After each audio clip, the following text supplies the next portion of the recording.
Hi, everyone. Good evening. Welcome to the broadcast. Today is August 31st, 2020. Tonight's Evoke Therapy broadcast is about families, for siblings. It's really about any question you have on any topic, but we specifically open it up to family members and friends of Evoke if it's something that you think might be helpful to them. Also, if you have a question that maybe a family member has asked you or is asking you, you're welcome to ask me that, and I'm happy to give you my answer, and you can compare that to yours. If you are a family member or you're asking for it on behalf of a family member, please let me know your relationship and age to the client. That way I can suit my answers specifically to the audience. We'll always get to the pre-submitted questions first, so we'll get to those before we get to any live questions, which you could submit at any time to Malia, who is moderating for me this evening. So I have a couple of pre-submitted questions. The first one, recently when I have seen gaslighting in my family, somebody writes, I've begun to call out my kids and once my wife about this. My kids have made fun of my attempts to be a psychologist. My wife told me to stop talking psychobabble to her. And yet, in spite of the resistance and seeming dismissal of what I am saying, I do think that there have been positive results. My daughter knows I don't think it is okay if she calls her younger sister a psycho, if the younger sister gets heatedly angry during an argument. Have you any suggestions on the do's and don'ts when discussing such new insights with family members? You know, it's a great question. My first thought is you're bumping up against the defense. You know, when you identify a new tool, a new insight, a new skill, and your family responds this way, all you're seeing is the defense. And so you can become a little bit more artistic about the way that you bring it up. And in the end, when they accuse you of using psychobabble or they accuse you of therapizing them, just fall on the proverbial sword. Just acknowledge that you're getting it wrong or that you're becoming indoctrinated. Really just lean into the idea that you can't get it right. Lean in to the idea that you can't win. And so you really give your family the opportunity to just express the defense. What you're also seeing with your family is you are seeing that even though they have a defense or some resistance up, you're also seeing that the ideas are taking root. These ideas are a seed that is beginning to sprout. So, and then I think as we think about getting more artistic, more do's and don'ts, you just kind of say it less forcefully, less intensely. It's really valuable with these kinds of insights. It's really valuable to strike while the iron is cold. If we strike while the iron is cold, we're not really engaging them at a time when their nervous system is going to be upregulated. So striking while the iron is cold is, of course, a play on words, a play on an old idiom, which says don't bring it up in the heat of the moment. Don't bring it up when people are likely to have their nervous system on high alert or they're going to feel threatened or upset by it. And again, you can kind of talk about these kinds of things in a self-effacing way, or with the example of gaslighting, you can talk about it without using the terminology. I think the terminology can be triggering. You know, gaslighting is a term that comes up in our family discussions also sometimes, and talking about it in ways like I'm going to feel the way I'm feeling, or don't tell me how I'm feeling is crazy. You know, I think those can be more. That demonstrates a more maneuverability on your part. So you can talk about the idea without using the jargon. And as it becomes more natural to you, that will become easier for you. So strike while the iron is cold. Strike while the iron is cold is a key point. Get rid of some of the jargon. Know that you're going to bump up against their defenses no matter what, and realize that the seed is planted. And then self-effacing language, either as you introduce it or after they call you out on it, can be really helpful, because you're not trying to be right. You're just trying to be yourself.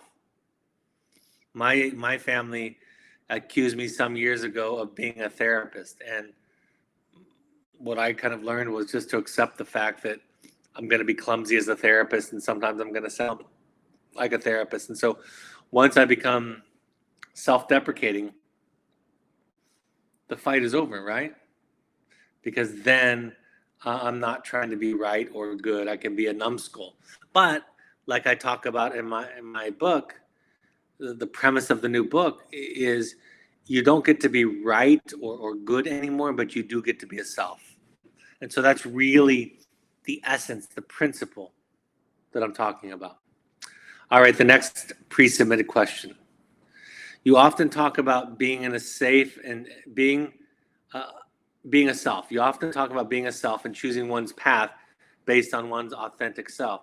You say that guilt and shame are not reliable guides for morality. How does this approach to life choices square with what is considered moral behavior for sexuality? Would the approach you advocate give license to extramarital affairs and other practices which conflict with what is considered moral sexual behavior in our society? This may be a difficult question to discuss in a public podcast, but I'd appreciate it if you could share some thoughts on the question. So I have a couple of thoughts about this question, and I'm going to kind of take them one at a time. The first thought is that being unfaithful in a marriage, practicing dishonesty in a marriage, isn't being your authentic self. Right? If you're lying, the problem is authenticity. And I've worked with many clients over the years who have confessed, admitted to going outside of the marriage romantically. And oftentimes they've come to therapy with a history of pretty intense guilt. And they've also come to therapy with having made the effort to try and stop the behavior. And what I've learned about my work is it's like a lot of things that we think about stopping. The trick in therapy it's often not about not doing something, but it's about doing something else. And so what I talk about with these clients is what do you need to do to live a more authentic, honest, courageous life, a relationship. And we talk about the therapeutic idea of fighting within the relationship, because somebody that goes outside of the relationship and lies about it, hides it, is just not dealing with the relationship. Right there, in a way, trying to make everybody happy by keeping the peace inside of the marriage and then finding the need met outside of the marriage. And so authenticity is lost, honesty is lost. And what we talk about is you kind of have to fight, therapeutically speaking. You kind of have to fight inside of the marriage. You have to practice being your authentic self. And if you can be your authentic self, one of a couple of things is going to happen, or a few things. Number one, the marriage is going to really go to the next level. You guys are going to work together to provide safe spaces for each other, and you'll fall in love more deeply than you ever have. Or you'll find that it's not the right place for you.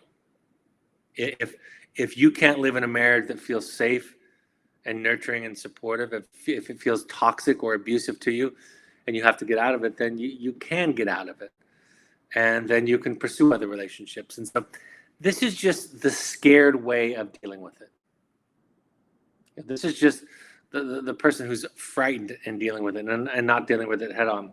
The other point that I want to make about morality and when I talk about guilt and shame, people assume that leaves you with no motivation for morality.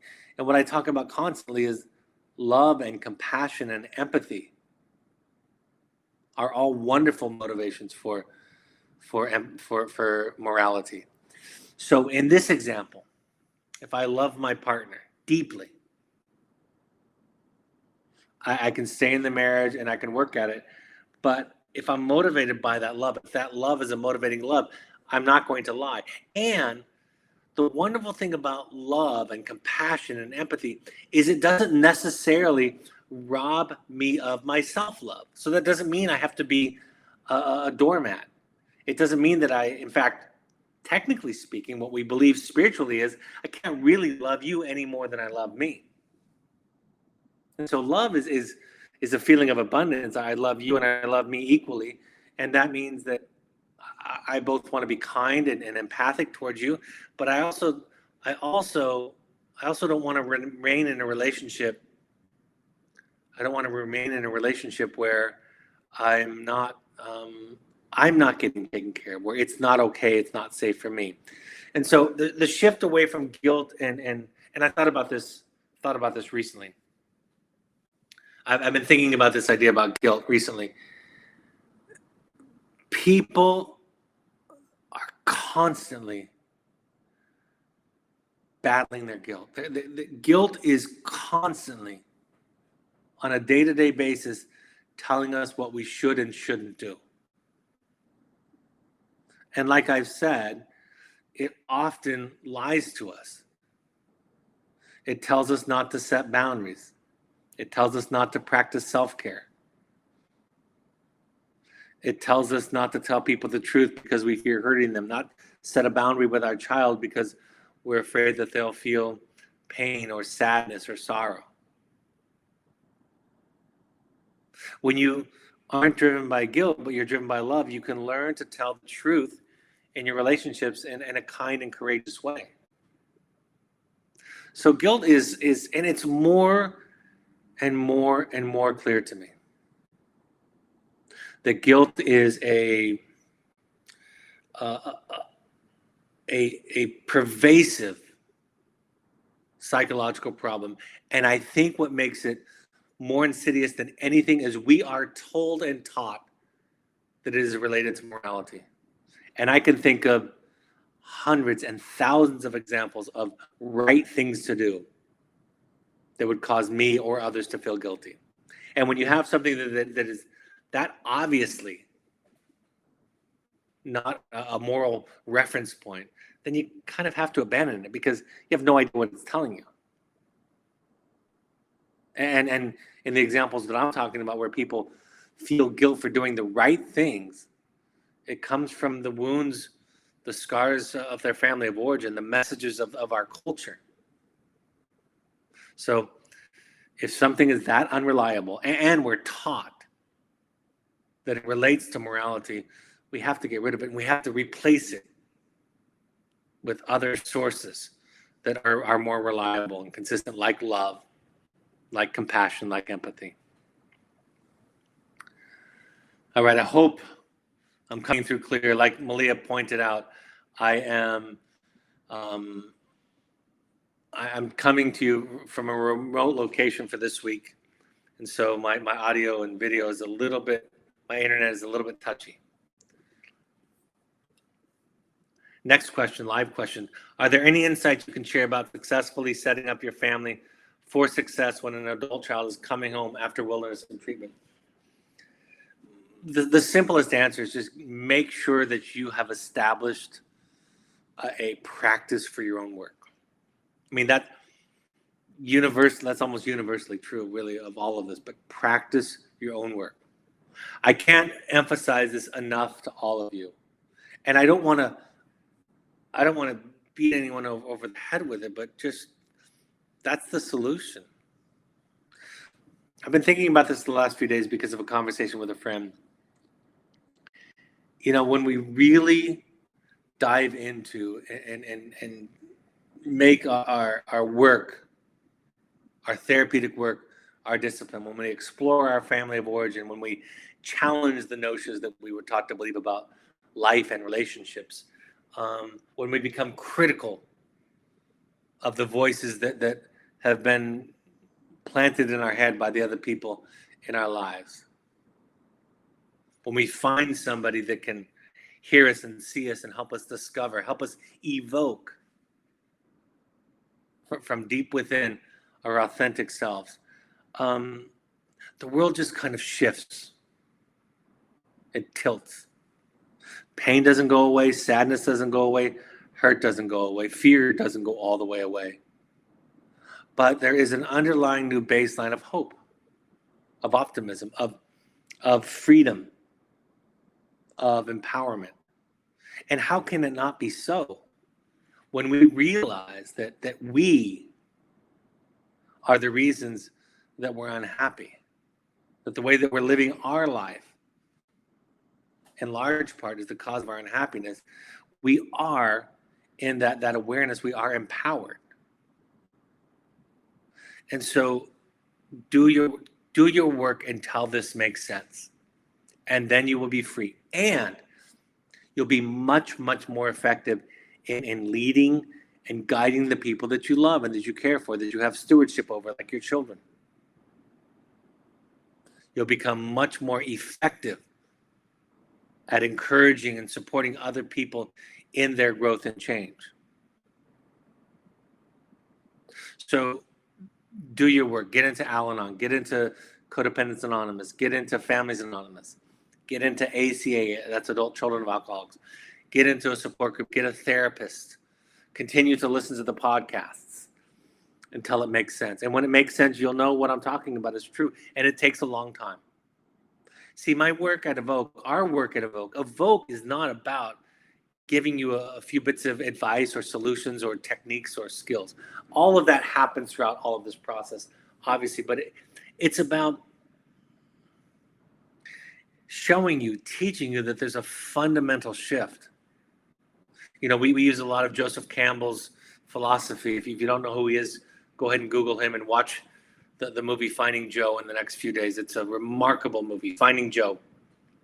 In fact, it's free on the director, the producer put it for free on YouTube. So watch Finding Joe. Patrick Solomon is the one who created the film.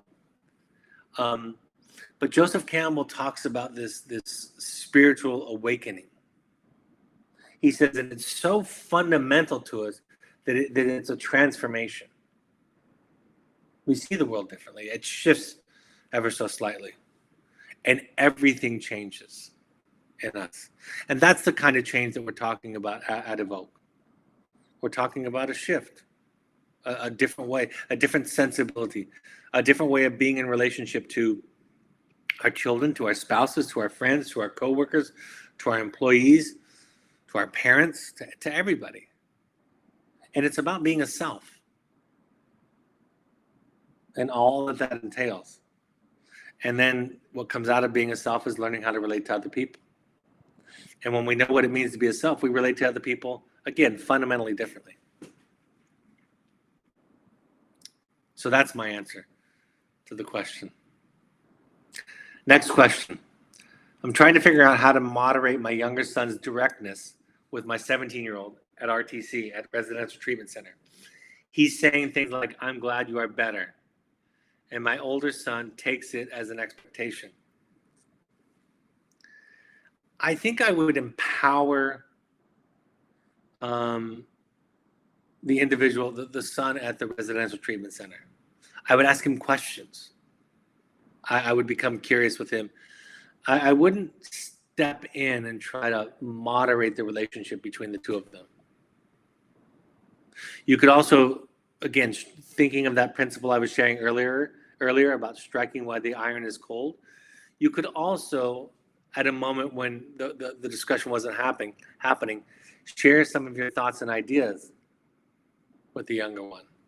But I wouldn't jump in and try to moderate it in real time. I would get curious, empower, and encourage the young man, the son that's at the Residential Treatment Center. I would encourage him to do it for himself. And then at a time when it wasn't a live discussion, I would encourage you to offer ideas or thoughts. And then if he shoots you down because your other son at home might be defensive, I would expect that could be the case, then you retreat. This is the key that when I train therapists, the key to not becoming a participant in triggering resistance, the key is not in the first thing you say, it's after you say it and they have a response that's defensive or resistant, it's what you do next. And if you can let it go, you're fine. Apologize, let it go, admit that you might be wrong, you're great. If you get committed to, attached to, If you get into a power struggle about the idea, that's when you become part of the problem, part of the resistance. All right, next question. Somebody says this: I've heard you say many times, learn to be okay with being wrong and get really good at losing, or you don't get to be right. I've taken it to heart and slowly learning to let go of being right. I can admit at times it feels very freeing. However, this has proven to be extremely challenging when it comes to my son. He says I'm being passive aggressive or suppressing my feelings when I don't engage, or when I will agree with his choices, that his choices or opinions can be valid even if I don't agree with them. Any words of wisdom, or just one more thing that I need to be okay with? Well, I think you answered the question yourself there at the end. Yeah. I'll say to you this way, folks, because this is a great question, and you're doing some great work. And you're right. At the end of the day, you don't get to be right. Even in being wrong, you don't get to be right at it. Okay? But the principle here is, when healthy change begins in our families, in our relationships, other people in the relationships are going to be resistant to it, even us.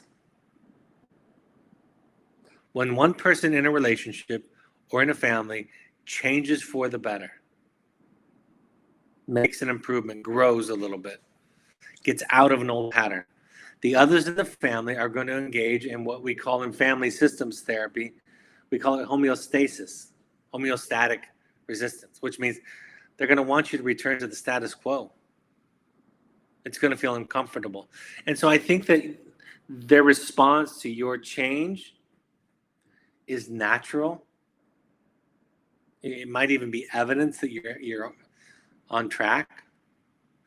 But there's something, we seek for sameness. And they're trying to bring you back into an argument. And the fact of the matter is you've taken away their power. In this example, you've taken away their power because you're not arguing or power struggling. There used to be a poster on the office wall of a program that I worked at before we even started Evoke 22 years ago. And it said something like, if you argue with a teenager, it's like wrestling with a pig in the mud. The problem is that the pig enjoys it. And it's not just teenagers, it's anybody. And so you've taken away their power. And so, yes, it's going to grate on them. Yes, it's going to be upsetting. Yes, they're going to try to get you to go back to the old ways. But you don't have to. And you can just recognize it as homeostasis. And you can continue, like you said, to lose. Continue to just bumble your way through life, being your lovable, wonderful, numbskull person you are. And let them all laugh at you, because you've learned to love yourself, and it's okay. Next question. I'd like to know, at what point do siblings write to the kids at Evoke? Should it be a regular letter or hopes and intentions letter? Great question. It's really up to the therapist and up to the individual client. I'm not punting on this. It's just different for everybody. So ask your therapist for sure. Write that down. Ask your therapist, because I can't answer the question for all of them. Even if you were talking about a caseload that I had of 7 to 9 students and you asked me, it wouldn't be the same for all of them. I'll give you some kind of typical scenarios. I would say probably about half of the time I'll have a sibling that's interested, write a hopes and intentions letter. If that's not part of for whatever reason, not part of what I see to be helpful for the case, then I'll have them write maybe somewhere around midway, 3/4 of the way through the program. We don't want to take the energy and the focus off of mom and dad, or stepmom and stepdad, off the primary parents, the primary caregivers. So we don't want to distract them with other outlets and avenues we want to focus on. So those are typical kind of ideas, halfway, 3/4 of the way through the program. For me, about half the time, it's a hopes and intentions letter. Again, it depends if I think that's going to be helpful for the client in the program, for the student in the program, if I think they're going to be open to it. And oftentimes, the hopes and intentions letters from siblings make a bigger impact than the parents' letters, because they're not coming at them as an authority figure. They're coming at them as a kind of an equal person. So they're more open to it. Next question. I'm pretty sure that the struggle of my son were mainly caused by me. I know I didn't do it on purpose, but I still did something wrong and hurt him.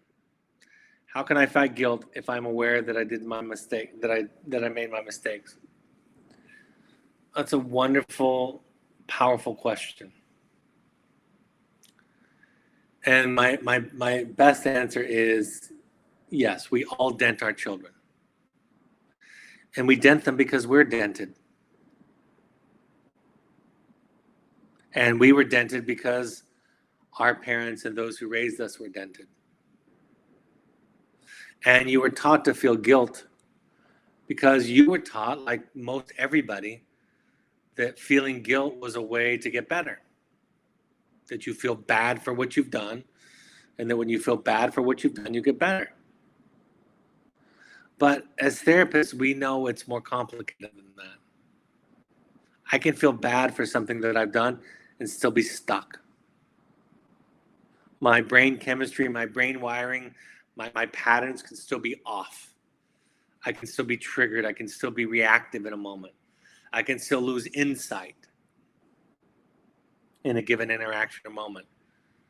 And me feeling guilty about it will have little to no effect. In fact, usually the guilt actually makes it worse because I get defensive and I'm in denial and I don't want to look at it. So we learn to get rid of the guilt when we learn where it comes from. We learn to get rid of it when we really learn that originated in the what my therapist calls the mother tongue, the original language, and that it's just not true. We learn to get rid of guilt when we realize how much it lies to us, which it does almost all the time. Even in moments like this where it's triggering you to want to do something better or different for your child, it's not helping. If it was that simple, then we would, the minute we became aware of any skill or tool or insight, we would change, especially if it was paired with guilt. But we don't do that. So you learn to forgive yourself. You learn to heal yourself. That's why I'm so passionate about encouraging parents to go back and do their own work, to do their intensive work, to do their family therapy, their own therapy, their support group work, because when you heal the wounds of your childhood, that's it. You then are capable in those moments, in that way, of showing up for your child. And believe me this, I don't know, personally, I don't know anybody who spent more time in the past 25 years thinking about parenting than me. I live and breathe it. Written a couple of books on it.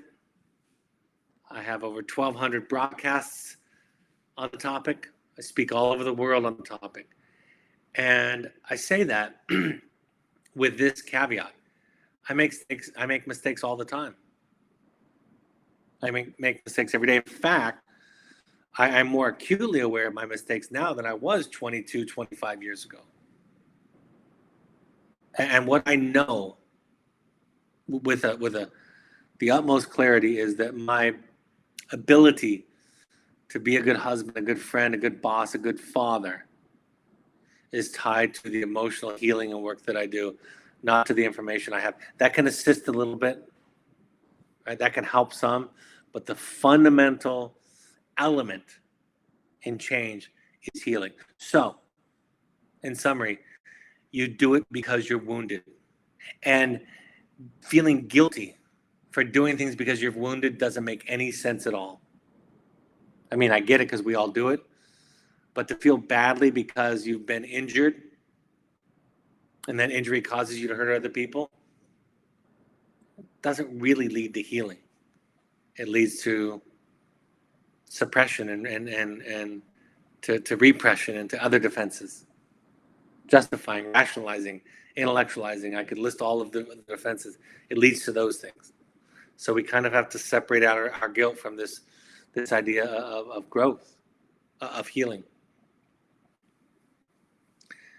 As my child has left Evoke and is settling in a therapeutic boarding school, I'm continuing my work through therapy, Adult Children of Alcoholics, or ACA, and CODA, or Codependence Anonymous. Exploring this idea of reluctance to set long-term personal goals, the codependent behavior of helping others achieve theirs, but not feeling I deserve them myself. I think this stems from my chaotic family of origin, always being on guard, waiting for the other shoe to drop. Any advice on ways to look at this and other advice on overcoming it? First of all, I wish I could see you, face to face and just tell you you're doing it. It's a slower process than I would like to tell you. It takes time. That's why, as it relates to the last question, try to practice being kind to yourself. Find a therapist and a group that's kind to you. Find people around you that have compassion instead of judgments and shoulds and shouldn'ts. Extricate yourself from conversations where people give you advice or know your truth. Try to find conversations where people have them. In other words, try to surround yourself with compassionate people so that you'll begin to reprogram your brain to be compassionate instead of judgmental, guilting, and shaming. That's important. Just as we internalize the critical voices from our earlier contexts, we have to find new voices that are kind and compassionate towards us, competing experiences, competing messages with those original contexts. So if we surround ourselves with people who give advice or that are critical, people that judge us, people that offer shoulds and shouldn'ts, people that purport to know our truth, we're continuing to program ourselves. So that's why part of this journey is about letting go. Part of this journey is about finding your people. And your people are, they're those people. I'm going to bring this up.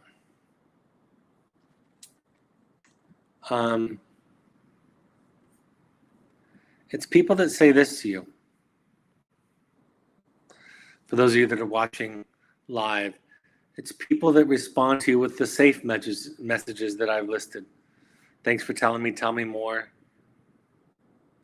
If the people in your life, doesn't matter who they are saying things like, this is silly, you're overreacting, you're too sensitive, you're being selfish, you should. If those are the responses, if those are the interactions that you're experiencing in life, those aren't your people.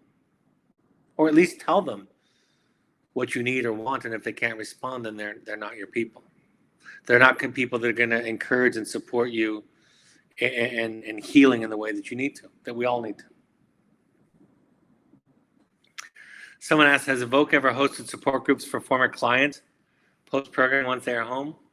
We tried it a couple of times live. We haven't tried it online. We would do it if we thought we could get a showing.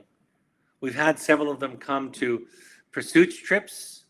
We've had several of them come back for a field visit as a mentor. Many of them do that. We've had several of them come to our intensive program, but they haven't come back for support groups. And we would do it if there were an audience for it, really. But usually it's the parents who want the child to do it. So it's usually not the child who wants to do it. And as you all know, this is what led you to Evoke Wilderness Therapy in the first place. You don't, an outpatient therapy or something like a support group, you really have to be motivated somewhat internally. Wilderness therapy, you can get away with really low motivation and still have really great success. But for outpatient therapy or something like a support group, you really do have to be internally motivated for that. Next question, how do we balance setting boundaries versus allowing our son the space to make choices when it comes to reintroducing privileges when he returns home, such as time with friends, phone, social media, video games, etc.? You might chuckle at this and say, thanks for nothing, Dr. Reedy, but take your best guesses. You've got the principle embedded in your question, which is you're trying to balance out boundaries with allowing them to make some choices. I think some key principles is really understanding that relapse, regression is not a black or white issue. It's not a pass or fail, but it's a process. I love the TED Talk by Johann Hari called Addiction and Connection. Johann Hari. I think the implications of that TED Talk are wonderful to consider when you're considering your boundaries. You know, I used to say this a lot. I used to say that I spend a lot of my time trying to get parents to embrace the mistakes and the setbacks and the detours as much as the successes. So you going back to the earlier things I was saying about doing your own work, the more you do your own work, the more stable and centered you are in the face of these kinds of detours and mistakes, and realizing that you want them to experiment with choice, right? You want them to be armed with the tools, the skills, the insights, the experience that you've given them, but then give them some choices. And there's almost like this bell-shaped curve, this curvilinear relationship where people start off kind of in denial and they wake up to all that was happening and they become really vigilant, and then they kind of learn to let go and give more choices. It's not denial. It's an aware version of parenting where you realize people are going to make mistakes. And so, again, it's a sensibility. So my tip is, it's such an art, folks. It's such an art. It's hard. You can't dictate the answer here. You can't say it perfectly. You can just talk about the principles and then support somebody in kind of, a parent in this case, kind of navigating their way through it. Keep listening, keep doing your work. You know, go to the meetings, understand where you are in relationship to your child and their problems. I'm sorry it can be more concrete, but that's the truth of the answer for me. Thank you, Malia, for posting the TED Talk. Our son is at Evoke and was self-medicating anxiety and depression with marijuana. If it appears he would benefit from having medication as a part of his treatment, how do you make the determination? Also, what makes a child a good candidate for returning home versus a follow-up treatment? So there's a few big questions in here. First of all, ask your therapist at Evoke if medication might be an option. And the way that we think about medication is, does somebody need medication to access therapy? If therapy is making adequate progress, then therapy is making adequate progress. Does the therapist, who's not a medical doctor, suspect that the child could benefit from medication to access their therapy? If that's the case, then the therapist and you together can help set up a visit with our psychiatrist, with our psychiatric staff, and then they can determine if medication is necessary or might be helpful, and then they can monitor it going forward. So that's how we do that. The therapist refers them to the psychiatric staff with your support, with your request, and then the psychiatric staff. But we do it if we think that therapy is going to augment, if medication is needed to augment the therapy significantly. And you're really looking at what are the pros and cons, what are the side effects, what are the upside and the downside of it. What makes a child a good candidate for returning home versus a follow-up? It's a multi-dimensional process that you kind of have to talk it through with a family. It has to do with the severity of their behavior, the risk level in their behavior, their age, finances. It has to do with finances because finances are practically one of the variables that will affect your ability to have them at these very expensive programs. It has to do with your work. It has to do in some part to, are you ready to manage it at home? Are you ready, capable, wanting to manage the ups and the downs? As I progressed in my career, I became less dogmatic about my recommendations. I became clear and I became more conservative as I went along in my recommendations, meaning I recommended more rather than less.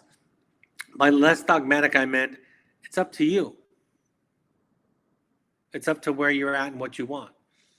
And what I talk to my families about over the years is I won't challenge what you want to do. That's not my job. But I will challenge the thinking that goes into it. When the father said to me, I'm taking my adult son home because when he went away to college, he failed, and I'm going to make sure it doesn't happen again, I knew we had a problem still because the dad was thinking he could control it. That's a problem. When a parent feels guilty and feels like they need to reward their child or they don't want their child to be angry at them, those are problems, right? We look at those. We don't want the child taking care of the parents. We want the parent drawing their source of strength and esteem from somebody that isn't the child. So it's more of a thought process that we take you through.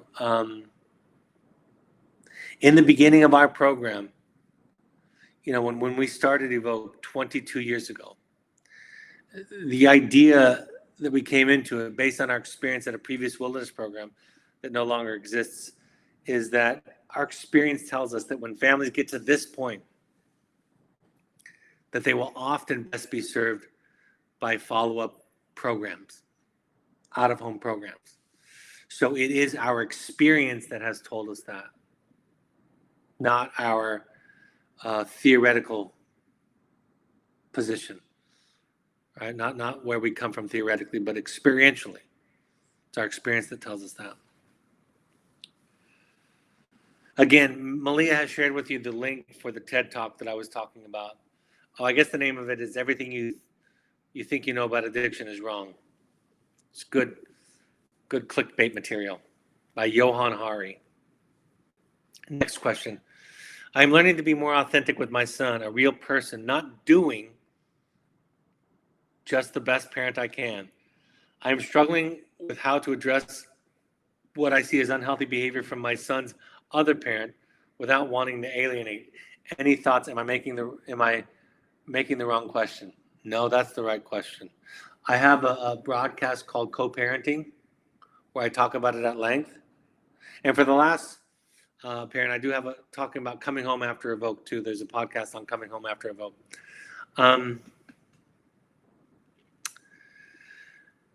That's part of what CODA's for. It's staying on your side of the street. And yes, the more work that you do, the more clear it's going to be. I will tell you, this is the most reassuring thing I can tell you about this. Well, I'll tell you the worst thing I can tell you about this question and the best. The worst part of this question, the reason I hate this question is because I have no great answer. Because in reality, when you're working with a co-parent who's not on the same page, who's not willing to do their work, who's still stuck in old patterns, you're working in a fight that is where one hand is tied behind your back. That's the truth. You can still win, you just have one hand tied behind your back. But here's the good news. The research has shown us, this is clear. In fact, I wrote a journal article on this and a dissertation on this. The research is clear. The children just need one person, one parent who sees them. One parent who has a sense of self that can see them, that's consistent in their life, that makes a difference as they grow up. Ideally, two would be great, but one makes all the difference. So stay on your side of the street, listen to the podcast on co-parenting. It's easy to become part of the problem by focusing on what the other parent is doing. Just stay clear, get support, do your work, and be gentle with yourself in the process because you are fighting a fight with a hand tied behind your back, for sure. Looks like that's all the questions we have. I'll go through the upcoming announcements, see if any other come in. For those of you who don't know who might be listening, you can contact Evoke's Wilderness Therapy Program by contacting our admissions at admissions@evoketherapy.com. We deal with I don't ever talk about this, but because I assume that everybody listening is a wilderness therapy parent, but they're not, of course. And so if you're curious about the version of therapy that we do, you can contact our admissions department. We take students 18 to 28.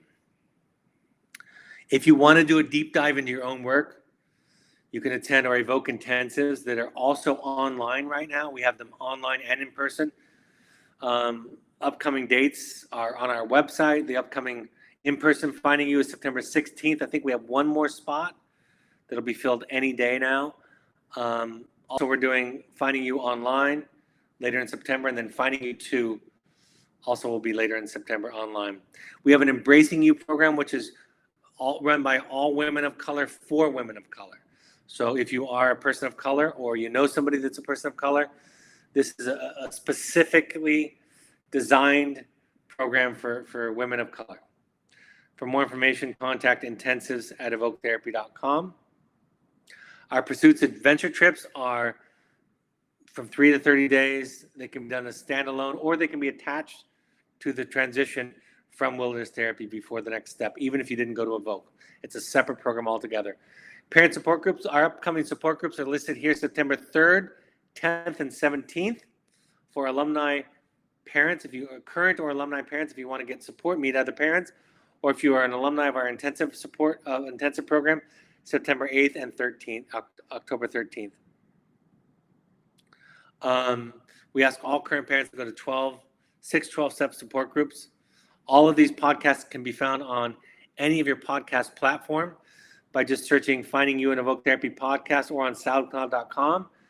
For Twitter and Instagram, you can find @Evoke Therapy on Twitter and Instagram, and @Evoke Therapy Intensives on Instagram. On Facebook, you can find us by searching Evoke Therapy Programs or Evoke Therapy Intensives. Find the Family Foundation at evokefamilyfoundation.org or on Facebook, and of course our blog. My 2 books, The Journey of the Heroic Parent and The Audacity to Be You, are both available on Amazon. The audiobook will be any day now. I hope this week. It's been submitted and pending approval. The audiobook will be on Audible and iTunes for The Audacity to Be You. The Journey of the Heroic Parent already has an audiobook version. All right, are there any other questions that have come in, Malia? No more. All right, folks, thank you for joining us. Thank you for all of your questions. Thank you for and on behalf of your loved ones for attending something like this. I'm really excited. I love this next subject. On Wednesday night, 5:30 p.m. Mountain Time, I'll be talking about inner child, the construct, the idea, the model of our inner child and what that means. I'll try to take it out of the psychobabble kind of woo-woo therapy and make it a really theoretically grounded, compelling idea for us to understand ourselves. So take care, folks. Have a great evening. Talk to you on Wednesday. Bye-bye.